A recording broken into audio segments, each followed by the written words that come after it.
চলতি পথে হঠাৎ করে চোখে পড়ল পার্থেনিয়াম। দেখুন, এটি পার্থেনিয়াম গাছ। এটি একটি বিষাক্ত উদ্ভিদ, জীবন নাশকারী উদ্ভিদ।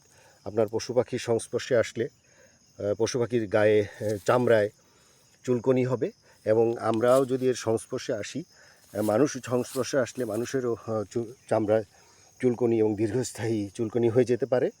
এই গাছের আয়ুষ্কাল মাত্র 3 থেকে 3.5 মাস, অথচ এই সময়ের মধ্যে সে 3 বার ফুল এবং বীজ দেয়, এবং তার বীজগুলো এত হালকা, এটা দ্রুত বাতাসের মাধ্যমে তার বংশবিস্তারের জন্য ছড়িয়ে পড়ে বিভিন্ন জায়গায়। তো আমাদের এই গাছের পাতা যদি কোনো দুগ্ধবতী গাভী খেয়ে থাকে এবং তার দুধ তিতা হয়ে যাবে, এবং এই তিতা দুধ যদি কোনো শিশু বা কোনো মানুষ দীর্ঘদিন খায়, তা মৃত্যু পর্যন্ত হয়ে যেতে পারে।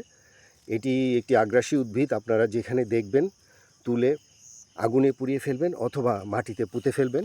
আমি প্রোটেকশন নিয়ে এসেছি, এই যে ধরছি আমি আজকে সন্ধ্যা হয়ে যাওয়ায় আমি গাছটাকে তুলতে পারছি না। তো আগামীকাল সকালে ইনশাল্লাহ আমার এই চলার পথের এই প্রতিবন্ধকতা আমি ইনশাল্লাহ সমস্ত গাছগুলো তুলে ফেলব। ধন্যবাদ সবাইকে। আর এই ধরনের গুরুত্বপূর্ণ ভিডিও পেতে আমার সাথে সংযুক্ত থাকুন এবং চ্যানেলটি সাবস্ক্রাইব করে রাখুন। ধন্যবাদ সবাইকে।